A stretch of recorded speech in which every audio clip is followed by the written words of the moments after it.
What's going on, everybody? Eric in the front, Perry in the back, chilling and shit. Gene Belcher in the front, obviously. We are here to talk about the Bob's Burgers movie, and I couldn't be more excited. This was one of my most anticipated films of the year. I know that this might come like as a bit of a surprise to a lot of people that watch this channel, but I really love Bob's Burgers.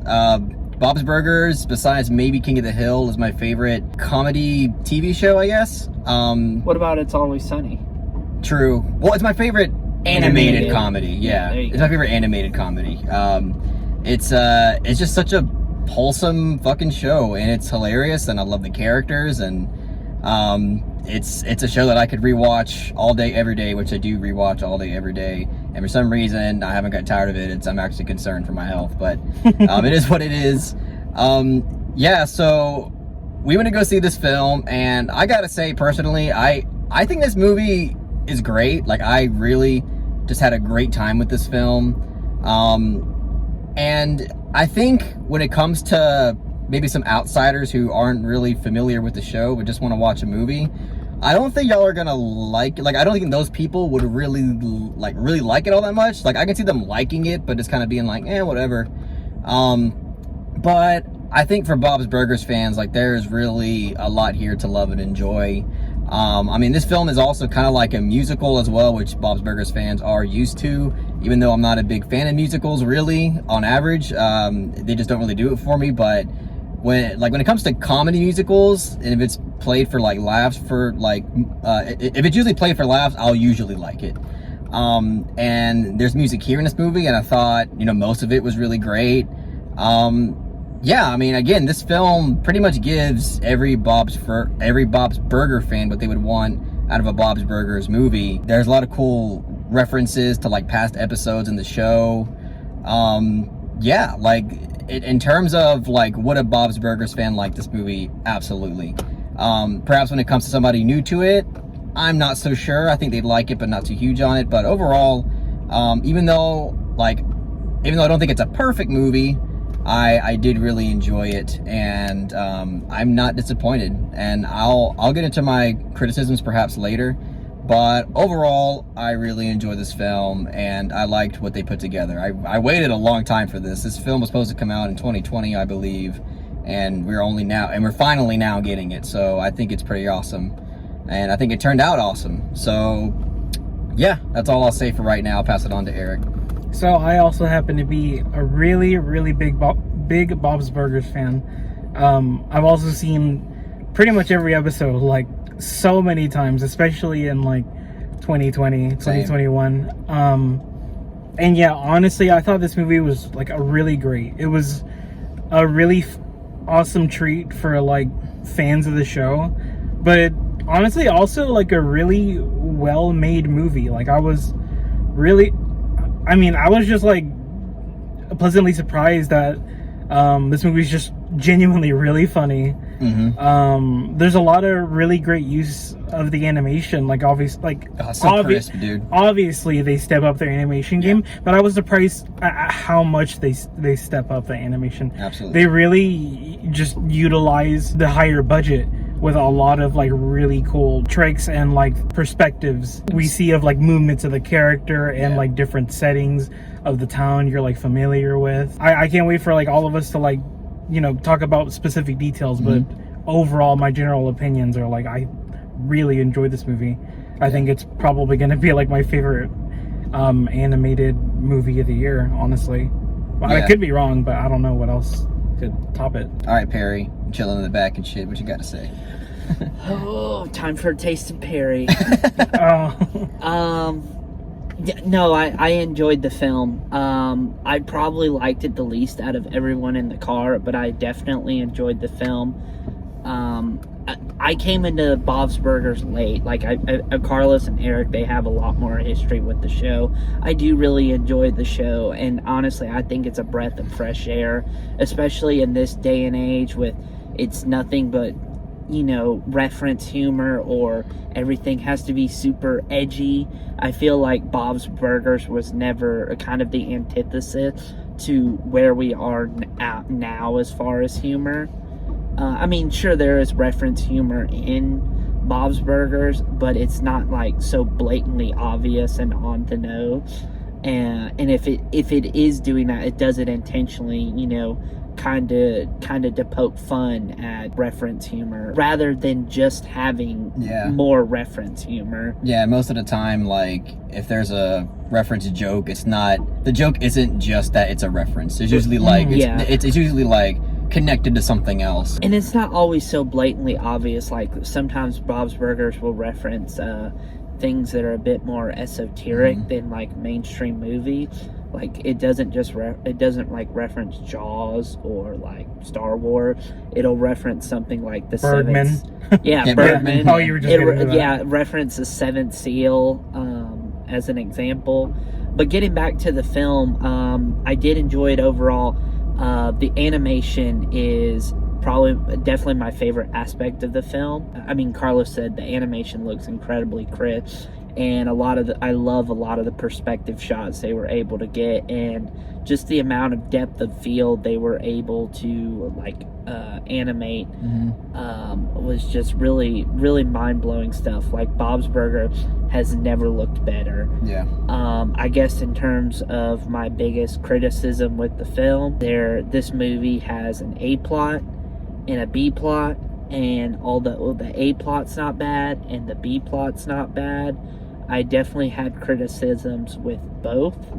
I like how the A plot and the B plot kind of, you know, coincide, but to me the B plot with the child character was much more fascinating, and I think the humor just worked a lot better, because the whole A plot is kind of a traditional, oh, we need to do this in a certain amount of time, otherwise, you know, our lives are going to be turned upside down.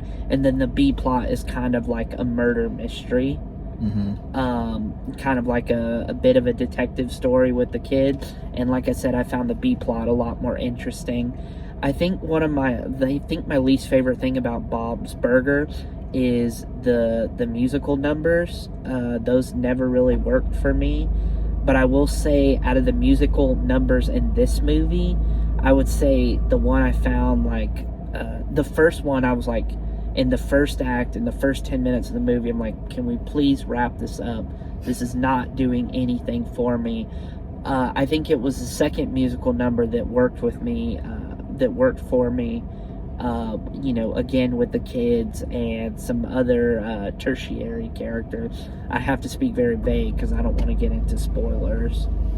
Yeah, I mean, with me, it's like I enjoyed them. I mean, I liked pretty much all the musicals in this. I mean, all the musical numbers in this film. There's some that I liked more than others, obviously, but overall, like, you know, I didn't have a problem with them. Really, my problems with this movie are basically the fact that, I mean, perhaps this is just me being greedy with the side characters, because I love a lot of the side characters, and I just wish some more gotten more screen time. Like Zeke, perhaps. Like, Zeke is one of my favorite side characters, but he's barely in this movie, it feels. Jimmy Pesto's barely in this movie. I love what his characters are. I didn't really care too much about that. But, like, overall, like, I wish, even though this film does a good job at least showing the audience that these characters are here, I wish in some way they were able to incorporate some of the major side characters more. But, you know, we don't get a lot of them. And also, I think that, like, in terms of all the characters, especially with the child characters, Jean, Louise, and Tina, they all have, like, their own, like, kind of battle going on currently in their life. I don't want to give it fully away, but, you know, they all have, like, their own thing going on internally. And I just wish that was fleshed out a little more and focused on a little more throughout the experience, because it's all established in the first act, and then throughout the film we kind of, obviously it gets really into the more, like, you know, the major plot of the film, where the stakes are raised so high, and that's what we focus on, like, throughout most of the film. And then only, like, their actual internal struggles that are established in the first act, like, they're barely raised, like, throughout that whole experience. I feel like Louise's was actually the most fleshed out, and the one that, like, actually did was kind of, like, woven throughout the story. Yeah, I think Louise was, in terms of the children, was focused on a bit more than the others. Although and, they've dealt with this in the show before, like Louise's arc, they've kind of tackled this before, just not obviously they didn't spend so much time on it in the show, but they have dealt with the similar situation before. Perry's right. It's not like something new, and that's same with all of them because they all touch on certain things with the characters. I mean, I'll just say it. It's not too much of a spoiler. You know, Jean loves music. Tina loves Jimmy Jr. And then you have Louise, who's really attached to her ears. And basically, all those things are tackled, and all those things are discussed throughout a lot of different episodes throughout the season. But I do feel like Eric's right. Like Louise's whole arc and her whole theme is focused on more. And even though I did enjoy those aspects, I still kind of wish there was more delving into these, like, you know, deeper aspects of the characters instead of, you know, focusing on like a real, you know, insane plot, which I still liked, but I got more out of like those moments. And in a second, I actually think I like the first half of this movie more than the second half. Yeah, I'm kind of with you, because I feel like the second half, like, it's not that it's bad or anything, it just kind of loses a little bit of steam. You know, not only with like it's the more comedy, story heavy. yeah. Because to me, the comedy, I mean, almost every thing in this movie is kind of comedy. It's just a lot of it's not meant for laughs. It's either meant for like establishing character or something. But and overall, like, actually laugh out loud moments. The comedy is not nearly as much in the second half. And also, yeah, it becomes really focused on the story, which to me, it was like, yeah, it's interesting, but you know, it wasn't like super engaging. Well, the problem is like the whole Whodunit like aspect of the film, like it had more opportunity like with comedy, and that's why I liked it more than like, you know, the pivotal, you know, a plot that, you know, put everything into motion and was like obviously the main focus. But the problem with that is I was so like ahead of the Whodunit story, you know, so it's like I'm waiting for certain character revelation, and of course I have to get through like so much humor, so much, well, not so much the humor, but so much dialogue that I know is going to lead to what I already expected to happen. Like, I already knew who was responsible for certain things that happened in the film, like, you know, 20-30 minutes into the movie. So it's kind of like, I know you don't watch Bob's Burgers for kind of a whodunit mystery, but it is kind of disappointing that it is a whodunit plot, like a whodunit B plot, and you're kind of way ahead of the story, and you're just kind of waiting and waiting, and like you said, it really slows down kind of in the second half. I would say like the end of the second act, beginning of the third act is when it slows down, and I do agree. I do think the first half was stronger. It just took me like 10 or 15 minutes to like get into the movie. And I feel like a lot of that has to do with that opening musical number that I just didn't care for. I like the opening musical number. Yeah, I thought it was fine. And I'm not really a big fan of musicals either. Yeah, me neither. I mean, again, like, it's kind of hard when you're such a big fan like me to like bracket yourself from it and try to view it from like an outsider's perspective, which is what I'm trying to do in a way, which is why I'm kind of like giving you gripes of the film, because even though I have gripes with the ones that I said, like I can really like I can easily look past those Same things. here. The really movie was just it. like always enjoyable for me, start to finish. Yeah, and like to me, like I'm not in the same boat as Perry, where it's like, oh, I know who did it all along. Like it was nothing. Me, like, same here. The thing is, like there were parts of that. Okay. I'm trying to phrase this without spoilers.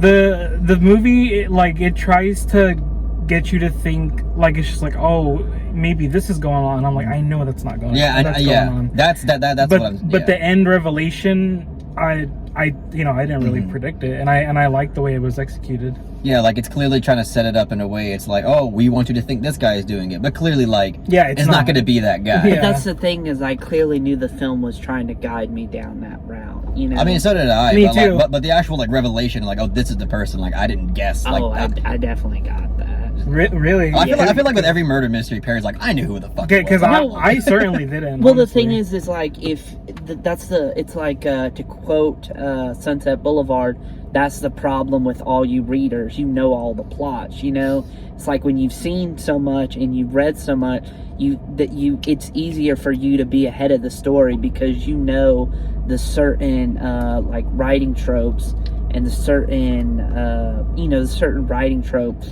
that a lot writers are going to fall back on. I mean, it's that have true, been but worked since the beginning of time, and it'll continue to be incorporated into scripts until the end of time.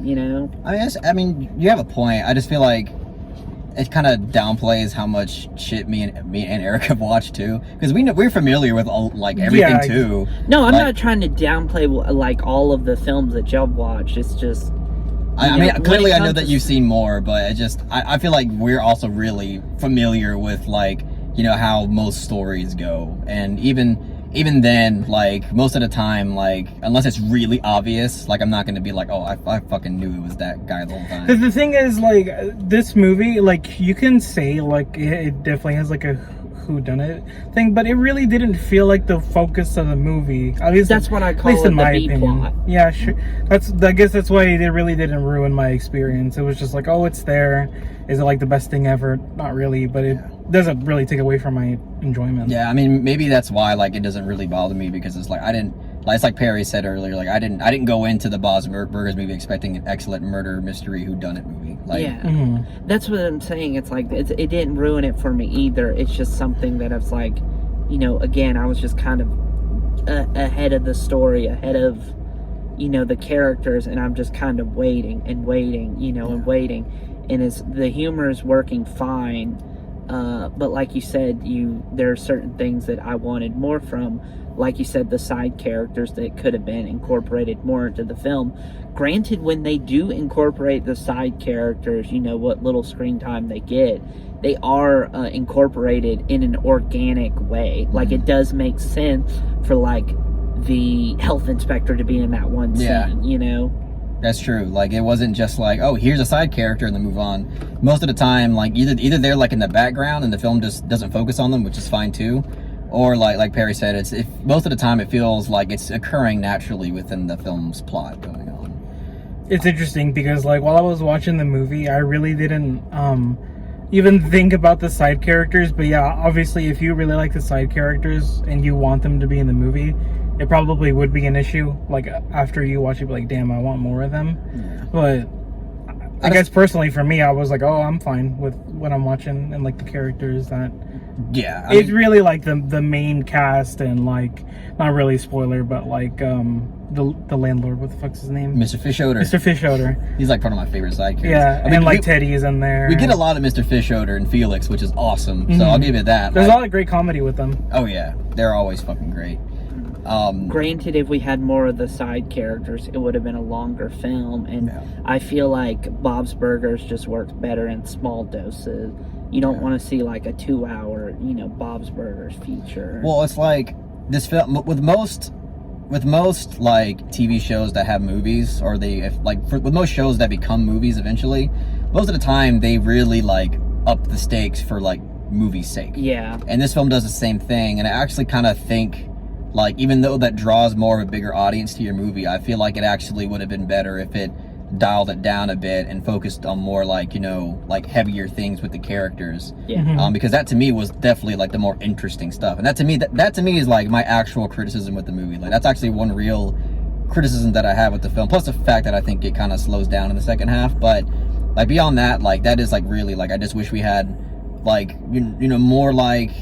more fleshed out moments, in regards to the characters' inner struggles that were established. Yeah. That's what I wish we got more of. Especially since it was introduced and it led you down that path it was going to be, very, it was going to be super character driven. Sure, you're going to have a plot, and a story to, because obviously it's an hour 40 film. You can't just, it can't just be character stuff for an hour and 40. Yeah. But like you said, it didn't go far enough with the character stuff that it introduced. And one thing I've been hearing about this film from a lot of people is that it feels like an hour and a half long episode, and I mostly disagree with that.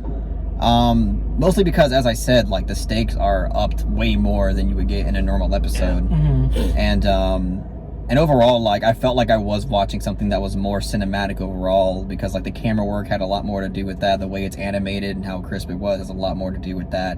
So like overall, like I do feel like, you know, you get something like out of the movie that you wouldn't get with an episode. So like, but in ways I do understand that it is similar to your normal episode, but also in a lot of ways it's not. Yeah, I'm kind of in the same boat. Because it's just like I guess the movie that this most reminds me of in terms of just like how kind of like how it coincides with the show was like the South Park movie, which, you know, I don't hear those same criticisms necessarily with the South Park movie. And I love that movie a lot. I think it's actually really great. Oh, the South Park movie's fucking It's kino. so It's funny. so kino. I haven't seen it, so I can't speak on the South Park movie. There was a time in my life where I could quote that movie like Word for word. Yeah, like I knew the script in my fucking head. As far as shows, you know, being adapted into full-length features, I think, well, at least for me, like the golden standard is, I believe, the 2004 SpongeBob SquarePants movie. It is pretty awesome. Unironically think that film is a masterpiece. It is fucking great, dude. It's pretty great Because, film. like you said, it ups the stakes, but it doesn't feel like a hour and a half, you know, episode of SpongeBob. It actually feels very, you know, cinematic. All the musical numbers hit. I think pretty much all the fucking comedy lands. Yeah. And then when it does, it is really some laugh out loud moment. Not that Bob's Burgers was ever like a laugh out loud show. I'm just saying in terms of what, you know, like what this conjures up when you go, like going to see Bob's Burgers. What I think of when I think of an animated show being having a full length feature film.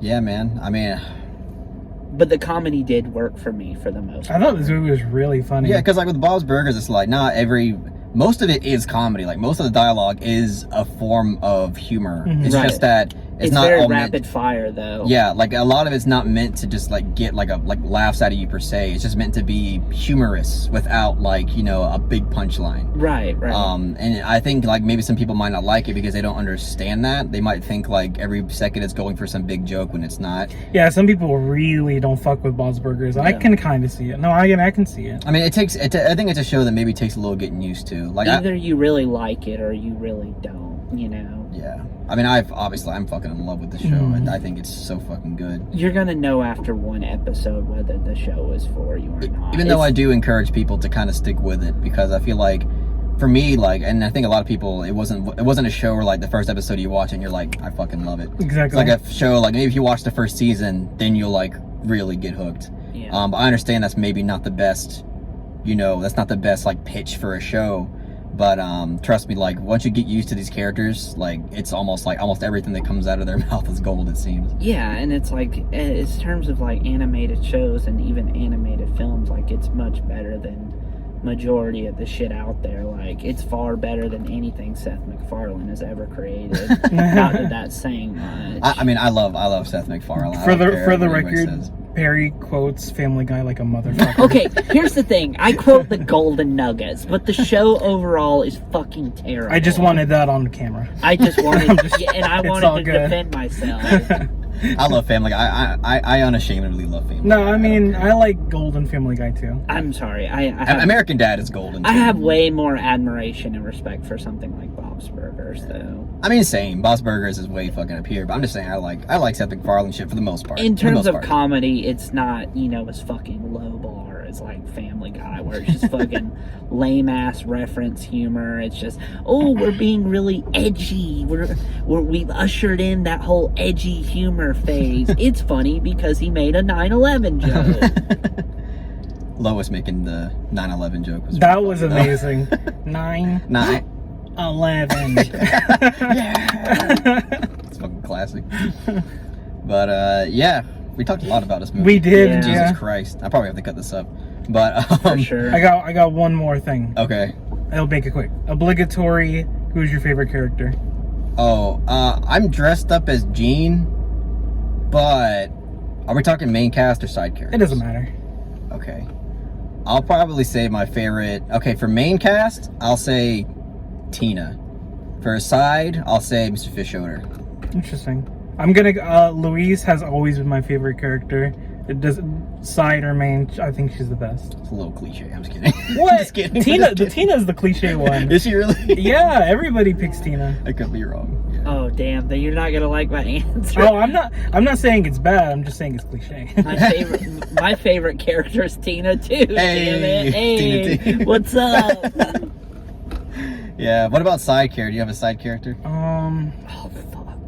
Well, he's not in the show anymore because he got caught in the January 6th. Talking about Jimmy Pesta? Yeah, but Jimmy Pesta was my favorite. Let me think. Now it's probably Mort the Mortician. Mort's fucking funny. Teddy is classic. Oh Teddy yeah. is a classic. Teddy could just work on any show, not just Bob's Burger, but you could stick him in like King of the Hill or something and he would work. King of the Hill's so good too.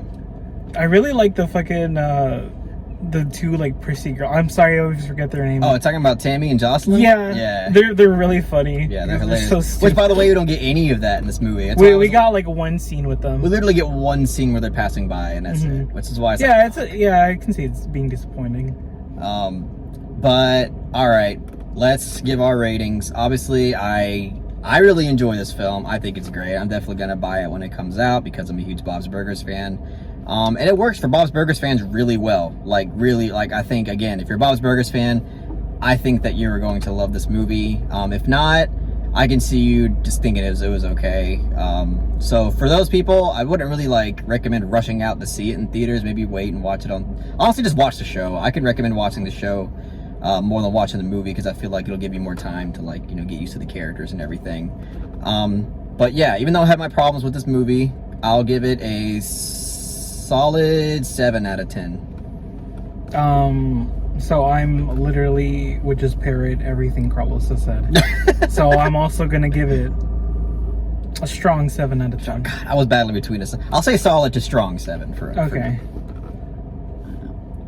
Like I said, I liked it the least out of all of us, but I definitely enjoyed it. I'm gonna give it a soft 6 out of 10. I'll take it. I'll take it. That's a tomato.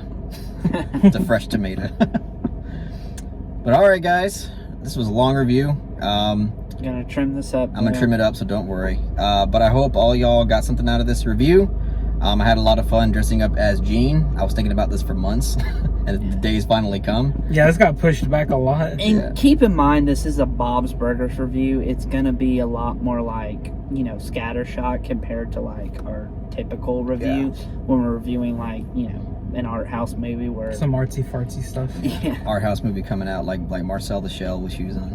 Yeah, and our next review should be Crimes of the Future. Yeah, Crimes of the Crimes Future. of the Future. There you Next go. week. That's gonna be a weird fucking review. That's gonna be a fun one. Because I'm a fucking David Cronenberg fan, super fan now. Yeah, I am. I'm a fan, but not a super fan. I am with Eric. I am a super fan now. But all I right. love Crash, by the way. This man. Oh yeah. I do too love Crash. I just want to get my opinion out there since I wasn't there for the Crash review. Yeah. Everybody loves Crash except for poor old Carlos. Poor old nincompoop Carlos. We're talking about David Cronenberg and the Boss Burger. Yeah. That's when you know you've overstayed. All right. Thanks for watching this review. If you really enjoyed what I had to say about the Bob's Burgers movie, please give it a thumbs up and share it amongst your friends. And don't forget to subscribe to the channel to be updated on more film-related content. Peace. Peace.